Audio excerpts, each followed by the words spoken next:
Hi, I'm Kimberly Calderbank.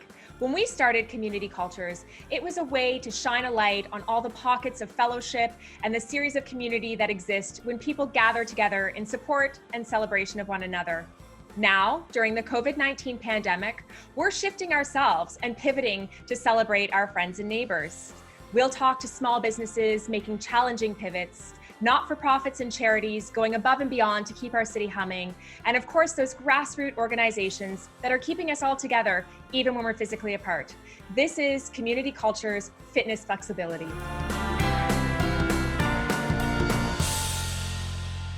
Hello, Melinda. Welcome and thank you for joining us today. I wanted to start off, tell us a little bit about Seventh Wave Yoga. You're in Burlington, downtown. Tell me about the business.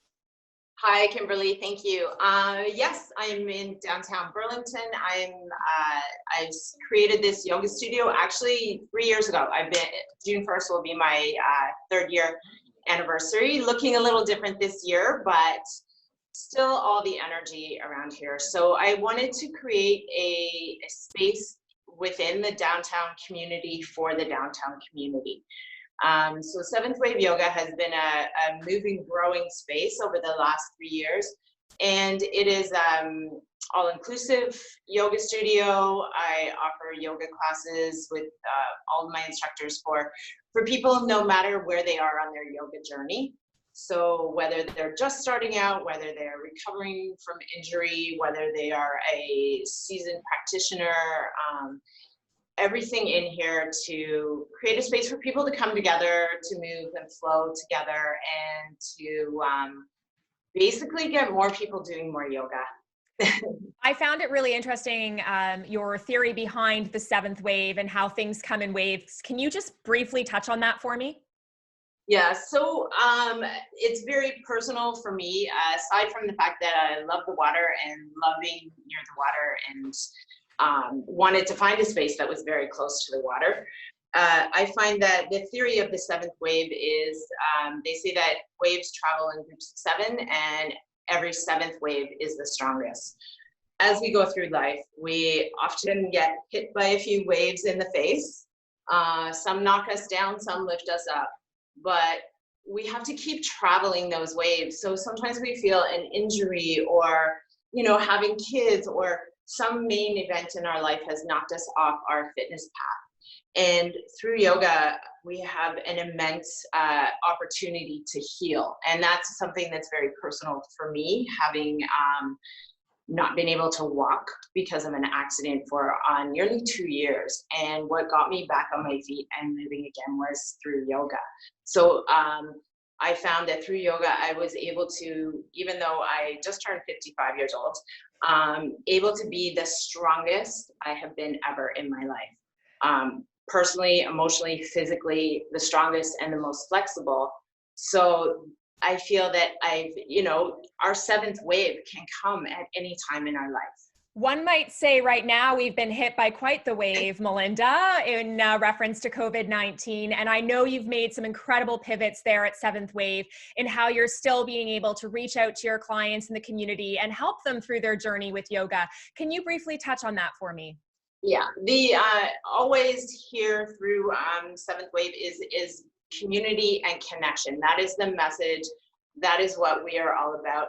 I'm here all the time to greet my clients, when they come in, whether I'm teaching the class or not. I've created different ways of connecting by running yoga on the pier, bringing the yoga outside. And when this COVID hit, it was kind of like, oh, whoopsie, here comes another wave. And I think I've instilled in my community that we're gonna ride this together and we're gonna stay connected. So I was able to pivot really quickly, helping out my software company to create classes online on Zoom. For me, it was like, you're not going to keep me away. If you can't come to my studio, then I'm coming to your home one way or the other. So I was able to, and the first few classes, it was the first couple of weeks, we kind of bumbled through it together, but the feedback in the community, and the first day that we launched our Zoom classes, which was within a week, I think, I started running classes. Seeing people's faces pop up on the screen for me was like, Well, for each other, it was literally the Brady Bunch. Everybody, and maybe we fumbled through the first couple of bar classes and yoga classes, but everybody connected, laughed together. We saw the faces, and it was important to me to reach out to a lot of the people that were maybe alone, the most vulnerable in this. And for me, with my teaching to people that I do a lot of yoga for anxiety, so people that were very anxious with this, the breath that happened when everybody saw each other on screen. They show up every day and they show up every evening, and they say that this has been a lifeline, which is, it's been a lifeline for me too, to still have that connection with my students, to be able to still correct them or influence them and guide them through their practice online. And sometimes we finish the class and we chat. So again, the community is connected. And something really positive that has come out of this was that I was able to, because as you know, I'm on the second floor, that has created a barrier for some people that have wanted to do yoga. Yeah. And in the past, maybe I've gone to their homes, but I haven't always felt comfortable on Zoom. Now I'm like a Zoom pro, and I'm like, here, lipstick and mascara, here I go. And I've become very comfortable on the Zoom, very comfortable communicating through Zoom. So I've created chair yoga classes now, which is something I've always wanted to do, but just kind of put off. And because I had stairs, I wasn't able to do it. And that procrastination was not an option anymore. And that has been, I just got goosebumps. One of the things that has been really, really motivating for me and the people who weren't able to previously come to yoga class. Melinda, that's what I admire so much about you and your business and your yoga, the wellness journey and the community that you bring together. Thank you very much for your time and for sharing your story. And thank you for keeping the community together. And you're absolutely right. It's sort of that lifeline for folks. We really appreciate your time today. Thank you, Melinda. Thank you so much.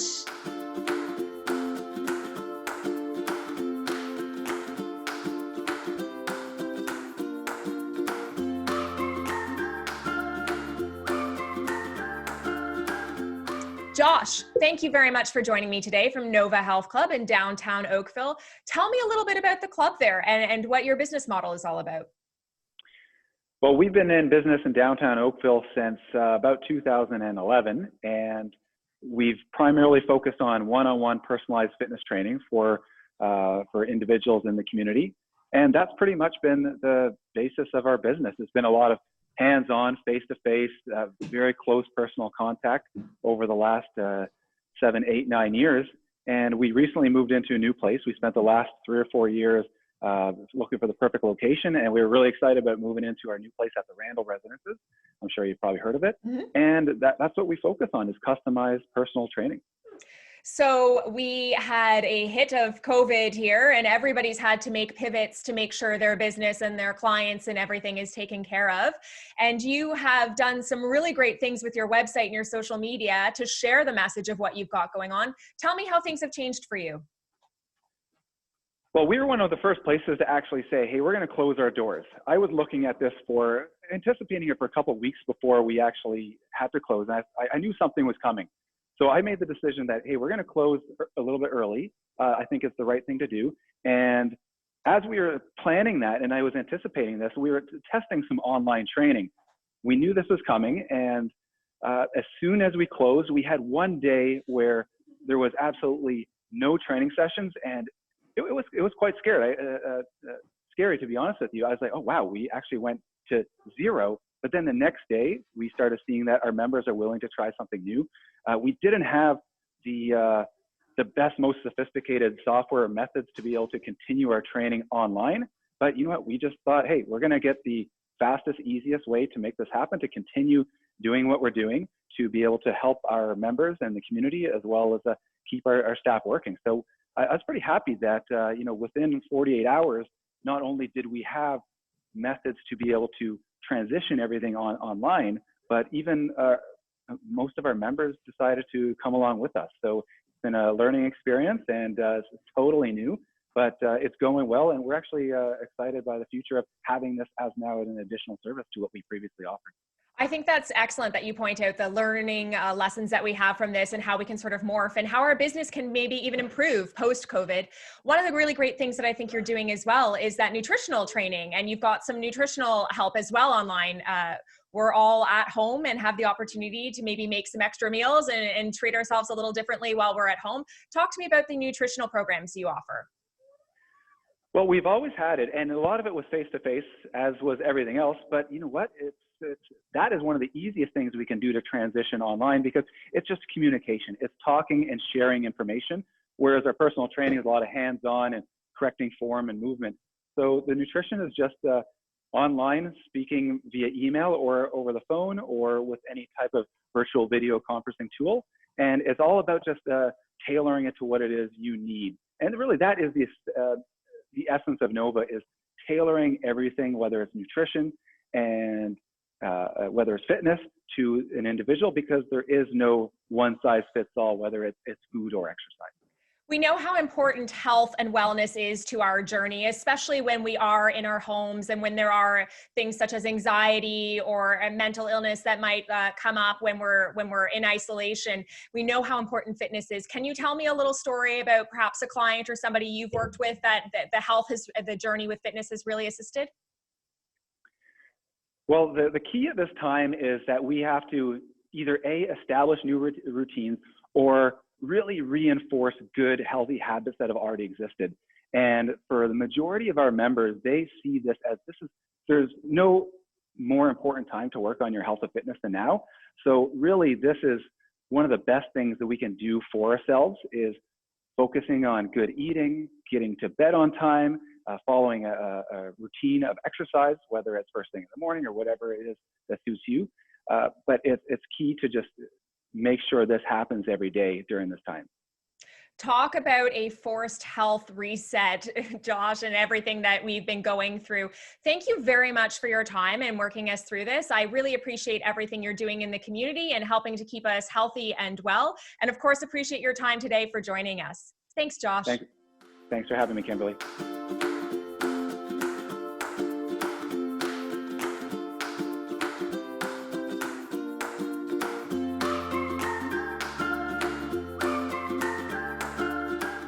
Jan, thank you for joining me today from JV Pro Fitness. I appreciate your time. Tell me a little bit about your business here in Burlington and what your business model is all about.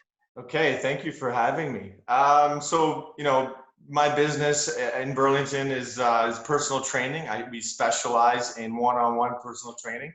We do also group classes, so boot camp style type of classes, where we actually limit the classes at 8 people.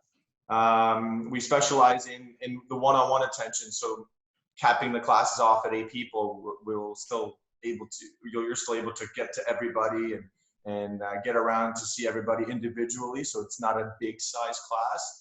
But the focus really is the one-on-one personal training. We'll see almost 20 people a day. We'll start as early as 6 in the morning and finish at 8 or 9 p.m. So they're long days, but they're super, super fun. When I was on your website, I was checking out the type of things you do. Personal training is obviously very important to you, but you've also won a lot of awards for your training. And it seems that community speaks to you and that you do good things for our community. We've obviously gone through a bit of a transition where we've had to shift our business. So that one-on-one is gone. Talk to me about how things have changed since COVID-19. Yeah, the one-on-one is gone. Physically one-on-one it's kind of not there anymore. But I've had even a lot of the group clients transition to one-on-one, where we're virtually seeing each other just one-on-one, face-to-face. It has been different, but not worse at all, really. It's been different. I used to be pretty camera shy before COVID. And then I've had to adjust a little bit to having clients on my phone every single day. But I found that most of my clients have been able to get online and do it with me. So that's been great. That's the one big thing, even with all the awards and everything you mentioned. It's really just back to all the clients that I've got. The loyalty has been unbelievable.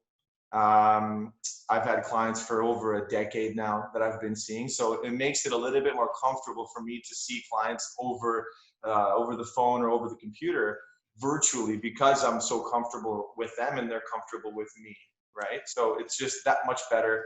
And even having to explain exercises online, it's so much easier because they've been coming for so long. They've been so good at working out with me and even on their own and everything like that. Jan, I reached out to one of your clients, as a matter of fact, and she mentioned that you've actually dropped off weights and certain pieces of equipment that she might need to be able to help her journey at home. And I know that's been really appreciated. What other things along those lines have you found yourself having to do to keep up and be able to touch points with your clients? Yeah, that was one of the things I thought I would do, only because, again, it's easier for me to deliver my services. You know, if they have the equipment, then I'm able to give them everything that they kind of want, or at least mimic some of the equipment with some of the things that they have at home. So I think the most interesting thing has been trying to adapt to these type of home workouts. And so I've had clients use computer monitors as weight. I've had clients work out in their furnace room. I've had clients use their purses with books as dumbbells. And so just, you know, very creative, very fun. It is a very positive experience. And just knowing that it's a temporary experience, it's not forever. We know things are going to go back to normal. I think it makes it that much easier just to kind of laugh about it and just keep kind of life moving forward, you know? What lessons have you learned, and do you think that you'll apply to your business moving forward? Ooh, that's a great question. You know what? Never take another day for granted, I guess.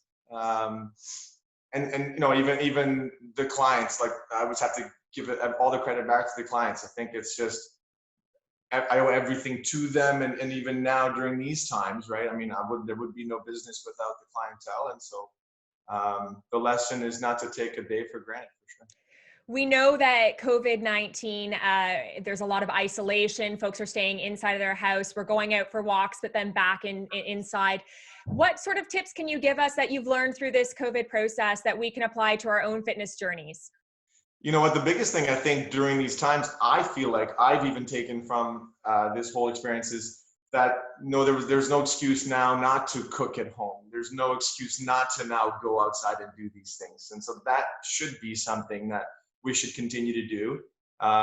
You know, the restaurants had closed down and all these things have closed down. So we were forced to cook from home. I know that even going to the grocery stores, there's no flour available because it seems like people are baking more at home. And so I would like to see these things continue. I would want to have people still cook from home and exercise more from home and see how it is possible to do things from home still, even on top of the routine, whether it's work or working out or anything like that.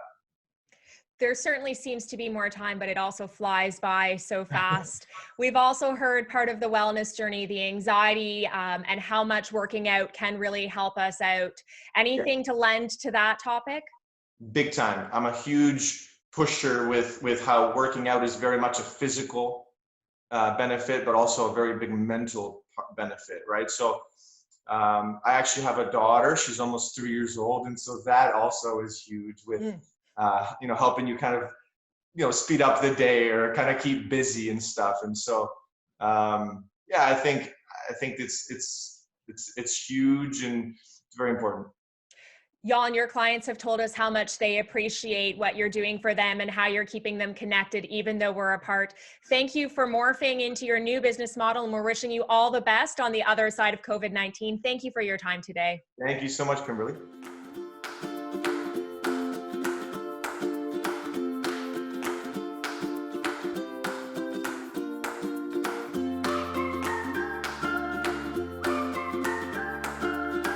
Thank you, Rebecca from SPINCO, for joining me this afternoon. I appreciate your time. Talk to me a little bit about SPINCO. I know there's a big buzz in the spin world. What does SPINCO do? So we are all about, obviously, we love indoor cycling. We're a Canadian company that goes coast to coast across the country. So I own the Oakville studio that's downtown Oakville on Lakeshore. So what we do, we have 50-minute spin classes that are actually a full body workout. It's not your traditional type of spin. that some people are used to. So we really engage that whole body. We do a weight track halfway through. And we do all of this with the beats are really high, the lights are low. So you kind of get into your own zone. It's something pretty special. I love that you talk about feeding the soul and the vibe that comes from SPINCO, and that's certainly what you're known for. Can you tell me a little bit about what that energy feels like in the classroom? Yeah, so it's very, from the minute you step through our doors, you kind of get hit with this energy. The biggest thing that we're about is community. So as soon as you step through our doors, you're family, and you'll get a sense of that. As soon as you walk up to our front desk, our staff's super welcoming. We'll show you how to get set up on the bike. We show you where everything is in the studio. Because I think it's just very daunting for anyone to go to a new fitness studio for the first time. So we try to take that out of the equation. We embrace you right from the get-go, show you how to kind of clip those shoes into the bike, all that fun stuff. So the energy really does start the minute you walk through our doors. But as soon as that class starts, it's pretty crazy. Like I mentioned, the music's pretty loud. We've got a disco ball, we've got lights and stuff. So everyone can kind of get lost in their own space. And it's pretty addicting, I'm not gonna lie. So then all of a sudden COVID comes along and we can't gather together anymore. We can't be in a community. And obviously you have to pivot a little bit. What was the first step and the first thought that happened when you knew that you had to close down your storefront? Yeah, so we actually decided to close a little bit before we were mandated to. Just, I think first and foremost, our riders and my team is number one, and they will continue to be. So their safety was really, in my mind, first off. So it was definitely a very difficult decision to close the studio temporarily, but it definitely was the right one. And from that moment on, first off, I was just more so checking in on the team, checking in on riders, making sure their immediate families, everyone's good. But after that, we were just thinking how we can pivot what we feed off of in that room. There's about 40 bikes in there. We have classes running throughout the day. How do we try to replicate that online? So that's where SPINCO On Demand was born. So we had to pivot pretty quickly, and corporately was great with supporting that and the rollout of that across Canada. So that's what we are doing right now, SPINCO On Demand. So it's coast to coast.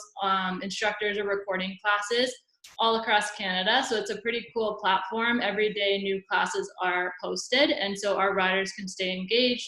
We can stay connected with them, and we can continue teaching, we miss it so much. Not everybody has a spin bike at home and might not have access to the equipment. How have you pivoted around that? Yeah, so we rented all of our bikes out to riders that were interested.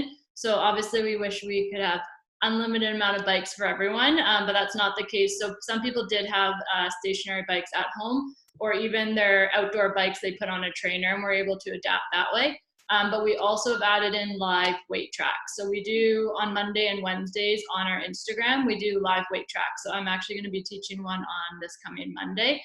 So we're going to do a 20-minute weight track. So that's how we're trying to stay engaged that way. And we're just now trying to pivot. What is it going to look like the new normal when we get back into the studio, to make sure everyone's taken care of and safe. We've heard in some of our previous interviews of folks using different things around the home as weights. Have you seen any examples of anybody being sort of creative with what they're lifting at home? Oh, that's for sure. We've seen everything from soup cans is a pretty common one to wine bottles. I know a lot of us have quite a few around.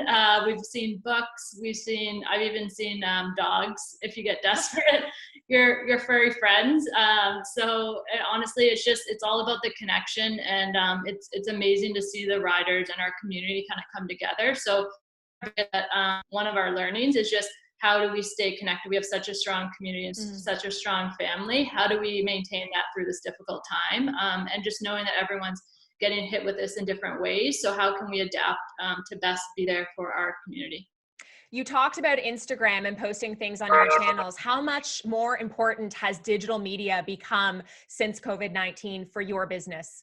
Yeah, it's been huge for us. I think since being a small business, obviously word of mouth is probably our biggest thing, but social media has always been on the forefront for us. So really what's important to us is, if you go onto our Instagram page, if you don't already follow us, is you kind of get a sense of what we're all about, that family and community vibe. So we wanted to maintain that while also being sensitive to this time and not over posting, and you got to be pretty mindful of where everyone's coming from. So we've been doing some giveaways. We actually just celebrated our 2-year studio anniversary last week. So that was a pretty special moment. Wasn't how I planned to celebrate with everyone, but it actually turned out to be a pretty incredible day with the outreach of support. We had about 40 of our team on a Zoom call together, and they actually surprised me. They held up their favorite memory or something that they kind of feel SPINCO represents. So that was pretty emotional and pretty special. And we actually always cheers at the end of each SPINCO class. So we started a virtual cheers together as a team, and a lot of our riders joined in and posted on Instagram and social media. So even though we're physically not together, we've definitely really been able to stay connected with our riders and with our team. So I think that's so important. You've touched on that a couple times through this interview, how important the community at SPIN is and how important it is that we all stick together and that you're working through this together. Just to wrap up really quickly, is there any story that sticks out to you from a community aspect that you'll take with you as a memory from COVID-19 and how you've morphed?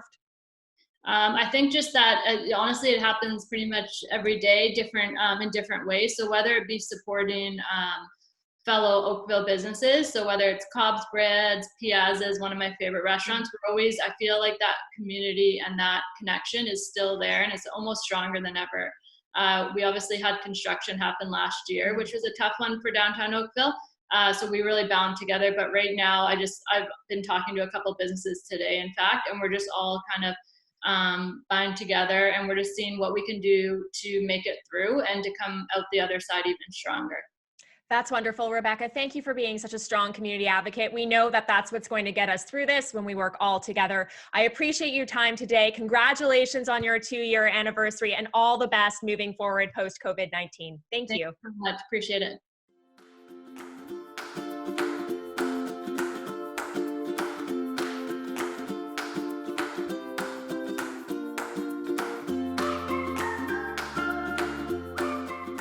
What I love from all of these interviews today is everybody commented on how the community has come together, worked together, and it's ultimately what's getting us through COVID-19.